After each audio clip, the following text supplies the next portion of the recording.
अस्सलामुअलैकुम students, welcome to YouTube channel. आज हम पढ़ने वाले हैं फ्रिक्शन। और फ्रिक्शन का आज का जो लेक्चर है ना, मैं आपको बता रही हूँ इतना इजी वर्ड्स में मैं आपको बताऊँगी ना कि आपको कभी कभी जो है वो कन्फ्यूजन नहीं होगी फ्रिक्शन के और किसी भी टॉपिक में या किसी भी कॉन्सेप्ट में। ठीक है, तो सबसे पहले हम फ्रिक्शन के बारे में बात करेंगे एक रियल लाइफ एग्जांपल से कि फ्रिक्शन होती क्या है।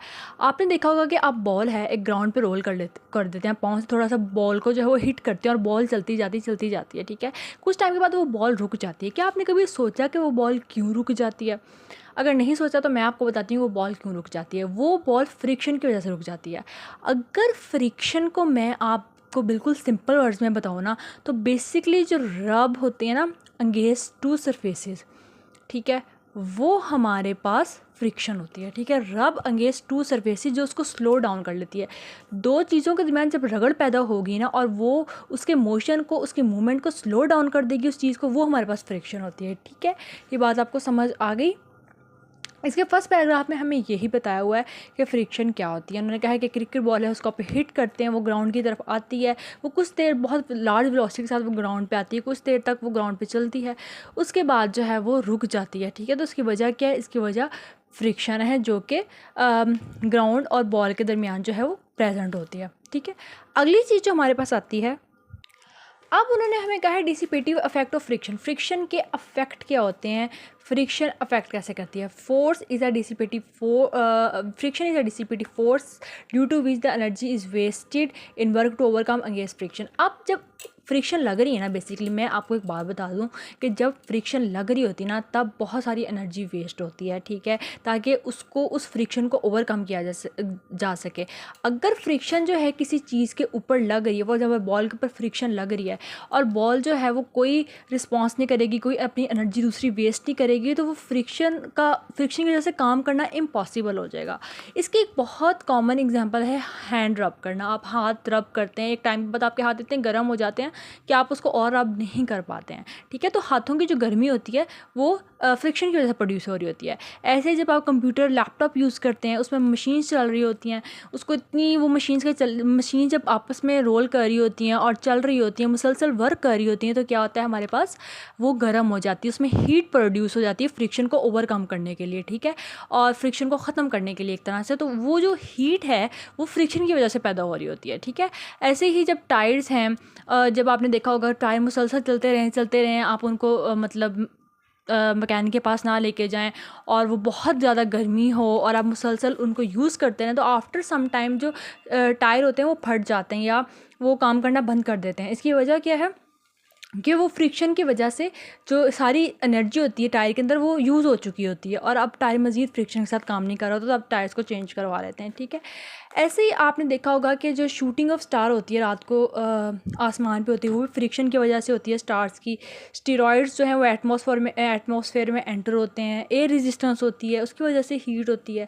ठीक है, तो सब बहुत सारे फैक्टर्स हैं जिनकी वजह से हमारी जो फ्रिक्शन की जो है वो दूसरी एनर्जीज जो हैं वो पैदा होती हैं। ठीक है, अब उन्होंने यहाँ पे एक टायर का भी फैक्ट दिया हुआ है कि वेट रोड पे जो है वो वाटर जो है वो वाटर लेयर्स नहीं बनती टायर सरफेस और रोड के दरमियान। इसकी वजह क्या है कि आपने टायर अगर आपने कभी करीब से देखा हो, उसके छोटे छोटे थ्रेड्स बने होते हैं। ठीक है, छोटे छोटे धागे टाइप होती है चीज़, बहुत जैसे रबर टाइप की धागे छोटे छोटे उसके ऊपर होते हैं।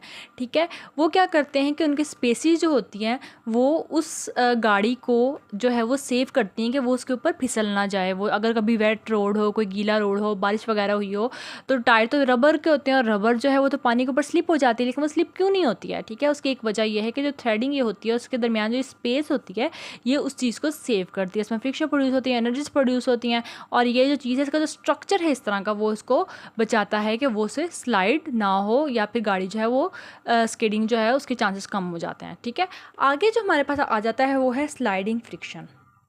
अब स्लाइडिंग फ्रिक्शन क्या होती है? उन्होंने कहा friction between two solid surface का स्लाइडिंग फ्रिक्शन। दो सरफेस के दरमियान जो फ्रिक्शन होती है ना, वो होती है स्लाइडिंग फ्रिक्शन, और इसको दो कैटेगरीज में जो है वो उन्होंने डिवाइड किया, स्टैटिक फ्रिक्शन और काइनेटिक फ्रिक्शन। अब इससे पहले कि हम जो है स्टैटिक और काइनेटिक फ्रिक्शन को पढ़ें, मैं आपको एक बात बता दूं कि ये बेसिकली होता क्या है। मैं आपको इसका बहुत ही सिंपल डिफरेंस बताती हूँ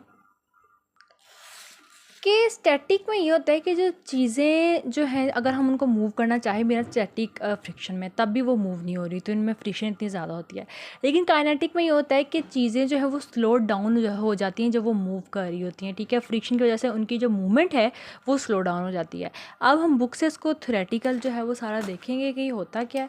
स्टैटिक फ्रिक्शन में उन्होंने हमें कहा है कि जैसे एक टेबल के ऊपर एक बॉक्स पड़ा है, ठीक है। अब जो मोशन ऑफ ब्लॉक है वो एक हॉरिजॉन्टल सरफेस पे है और इसकी जो फोर्स है वो टेंशन के इक्वल है और इसका जो sum weight of the pan acts on the block. अब जो sum of this weight and weight of the pan acts on the block, अब इसका जो वेट है पेन का या इस बॉक्स का और वो जो है और जो उसका सम है उस पेन का वो इस ब्लॉक के ऊपर एक्ट करेगा। पेन हमारे पास ये है, ठीक है। तो आई एम सॉरी मैंने गलत उसको कर दिया, सजेस्ट कर दिया कि ये जो है हमारे पास पेन जो है इसका वेट और जो सम ऑफ वेट है वो इस ब्लॉक के ऊपर एक्ट करेगा और फ्रिक्शन जो है वो एक्ट करेगी, ठीक है। और ये फोर्स ऐसे इसको ब्लॉक को खींचना शुरू कर देगी। जाहिर सी बात है इसमें आप वेट है, फोर्स लग रही है, इसके ऊपर भी फोर्स एक्ट हो रही है, टेंशन क्रिएट हो रही है। टेंशन का कॉन्सेप्ट मैंने आपको लास्ट वीडियो में अच्छी तरह समझाया था कि टेंशन कैसे एक्ट करती है, ठीक है। तो ये टेंशन एक्ट हो रही है, अभी आहिस्ता आहिस्ता आहिस्ता आहिस्ता आहिस्ता नीचे को जाना शुरू कर देगा। अब ये ब्लॉक बिल्कुल नहीं चलना चाहता था, जैसे कि मैंने आपको पहले भी बताया था कि things that do not want to move when we move them. अब हम इसको मूव करने की कोशिश कर रहे हैं पर ये बिल्कुल आहिस्ता आहिस्ता आहिस्ता चल रहा है, ठीक है। इसकी वजह से इसमें जो है वो फ्रिक्शन जो है प्रोड्यूस हुई है, मतलब स्टैटिक फ्रिक्शन है जो उसको चलने से रोक रही है, ठीक है। तो ये तो स्टैटिक फ्रिक्शन का कॉन्सेप्ट। आगे है काइनेटिक फ्रिक्शन का कॉन्सेप्ट। काइनेटिक फ्रिक्शन में होता क्या है, इसमें हमारे पास ये होता है कि अगर हम जो है किसी चीज़ को मूव कर रहे होते हैं ना वो आहिस्ता आहिस्ता स्लो डाउन हो जाती है। जैसे कि ब्लॉक्स आपने यहाँ पे एग्जांपल दी हुई है कि अगर हम ऐड करते हैं एक पैन के अंदर एक बाय एक करके बहुत ज़्यादा वेट ऐड कर लेते हैं और एक स्टेज ऐसी आती है कि ब्लॉक गिरना शुरू हो जाते हैं। आपने कभी बहुत बड़ा ब्लॉक्स का अगर आप खेलते हो ब्लॉक्स के साथ तो कई दफ़ा ब्लॉक सेट करके रखते यहाँ तक पहुँच जाते हैं हम, ठीक है। और यहाँ तक पहुँच के ब्लॉक्स को जब सेट करके रख रहे होते हैं तो एक पॉइंट आता है कि ब्लॉक्स गिरना शुरू हो जाते हैं और आहिस्ता आहिस्ता वो एक दूसरे के ऊपर गिरे होते हैं और फिर वो सारे के सारे गिर जाते हैं। लेकिन जब वो ऊपर से गिरना शुरू करते हैं तो वो एक दूसरे के साथ बच के वो स्लो डाउन हो रहे होते हैं। सारा कुछ एकदम नहीं गिर जाता, वो आहिस्ता आहिस्ता गिरा होता है। आहिस्ता आहिस्ता क्यों गिर रहा होता है, बिकॉज काइनेटिक फ्रिक्शन उसमें प्रोड्यूस हो जाती है, ठीक है। तो उसकी जो स्लाइडिंग है वो स्लो डाउन होती है काइनेटिक फ्रिक्शन की वजह से, ठीक है। तो ये बात समझ आ गई आपको। इसमें एक और फैक्ट भी उन्होंने दिया है कि जब शटल जो है वो अर्थ एटमॉस्फेयर में एंटर होता है तो फ्रिक्शन जो है एटमॉस्फेयर के साथ जो है वो बहुत ज़्यादा प्रोड्यूस होती है। एक शटल जब बहुत तेज़ी के साथ ऊपर अर्थ से बाहर जाता है ना, या आप समझ लें अर्थ और एक शटल ऊपर की तरफ जाने में गया है, जब भी हवा में पहुंचते हैं। अगर आपने आप में से किसी ने एवेंजर्स का जो आई थिंक एंड गेम है या उसका सेकंड लास्ट पार्ट है उसमें आपने देखा होगा शटल जो है वो सरफेस में एंटर हो रहा होता है तो बहुत स्पीड से एंटर होता है, फिर वो स्लो डाउन हो जाता है। तो जो उसकी सरफेस होती है वो बहुत ज़्यादा हीट अप हो जाती है, राइट। और उसका जो टेम्परेचर है उन्होंने कहा है शटल का 950 सेल्सियस से ज़्यादा होता है। मैंने एग्जांपल इसलिए दी थी ताकि आपके दिमाग में कॉन्सेप्ट आ जाए कि शटल कितनी तेज़ी से आसमान के अंदर जो है वो जाती है, ठीक है। तो आप अपने नॉलेज को जो है जब आप मूवीज़ वगैरह देखते हैं, आप डॉक्यूमेंट्रीज देखते हैं, तो आप देखा करें कि फिजिक्स आपकी कहाँ पे अप्लाई हो रही है। लाइक हम भी सीख रहे हैं इतना कुछ, तो ये कहाँ कहाँ पे अप्लाई हो रहा है। अपने इर्द गिर्द एग्जाम्पल सीखा करें ताकि आपको आसानी हो याद करने में। अच्छा, अब टर्मिनल वेलोसिटी क्या होती है। टर्मिनल वेलोसिटी का कॉन्सेप्ट जो है ना वो मैं आपको सिंपल वर्ड में सबसे पहले देती हूँ, ठीक है। मैं आपको हर चीज़ का कॉन्सेप्ट बिल्कुल सिंपल वर्ड्स में देती हूँ ताकि पढ़ने से पहले आपको आइडिया हो जाए कि हाँ हम पढ़ने क्या वाले हैं। टर्मिनल वेलोसिटी में होता क्या, टर्मिनल वेलोसिटी में हमारे पास बेसिकली होता ये है कि जो चीज़ है ना जो ऊपर से नीचे की तरफ आ रही है, ठीक है, उसकी वेलोसिटी जो है ना वो सेम ही रहेगी ऑल द वे डाउन, ठीक है। अब मैं यहाँ पे लिख देती हूँ कि सेम वेलोसिटी उसकी रहेगी।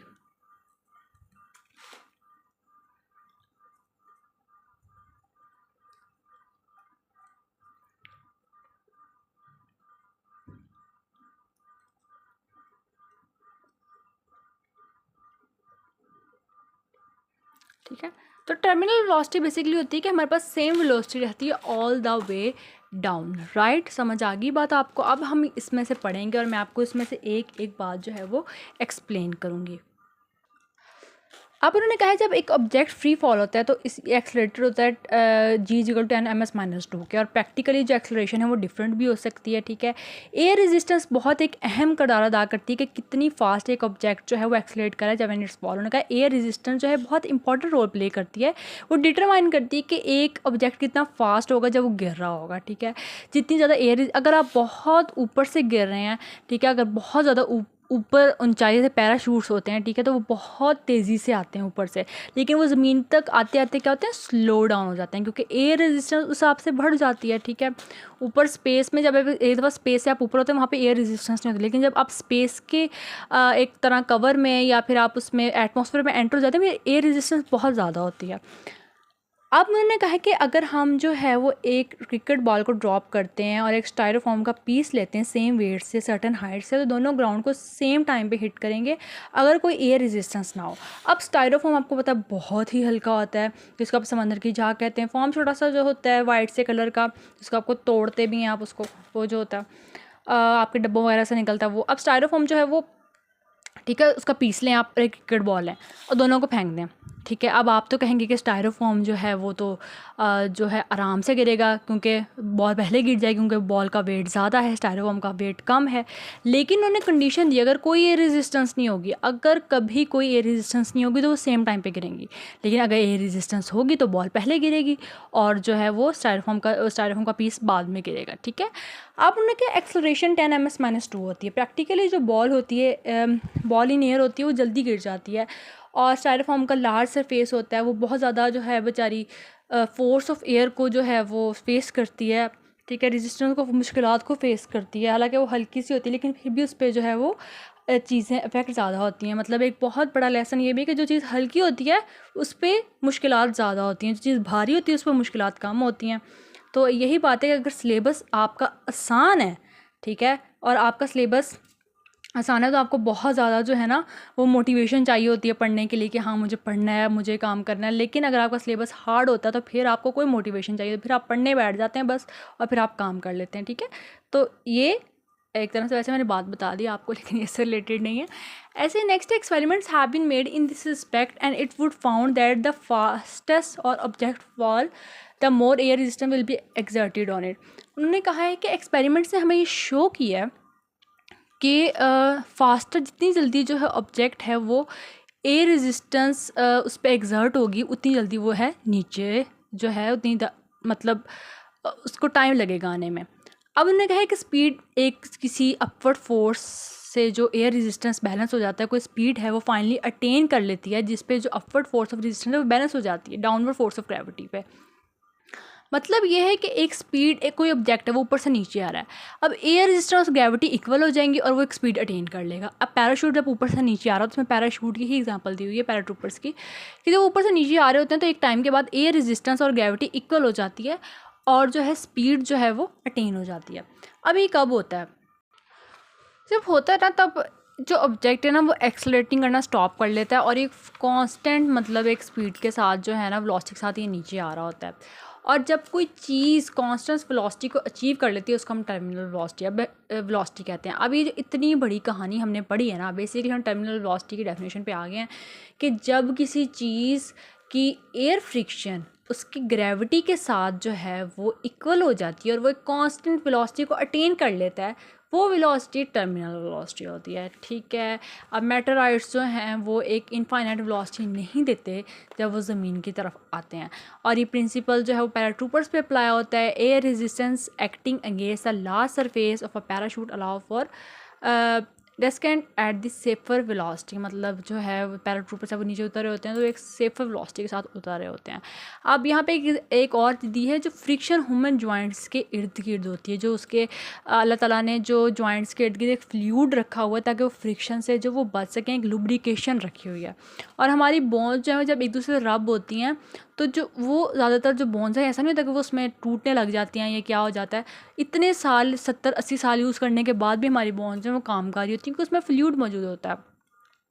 जो लोग बहुत ज़्यादा जो है अपने घुटने जो है यूज़ करते हैं भागने में या फिर एथलीट्स होते हैं, ठीक है, उनको ज़्यादा ये मसला होता है कि उनमें फ्लूइड जो है डेफिशिएंसी होना स्टार्ट हो जाती है, कुछ होना स्टार्ट हो जाता है, बिकॉज वो एक ज़रूरत से ज़्यादा यूज़ कर रहे होते हैं तो वो उसके लिए काम करते हैं फिर। तो ये जो है एक एग्जांपल है फ्रिक्शन की। आगे है हमारे पास वो है रोलिंग फ्रिक्शन और मेथड टू रिड्यूस फ्रिक्शन, जो इंशाल्लाह मैं आपको नेक्स्ट वीडियो में करवाऊंगी। अगर आपको ये वीडियो पसंद आई हो तो वीडियो को लाइक करें, चैनल को सब्सक्राइब करें। मिलते हैं नेक्स्ट वीडियो में, अपना ख्याल रखिएगा, दुआओं में याद रखिएगा। अल्लाह हाफिज़।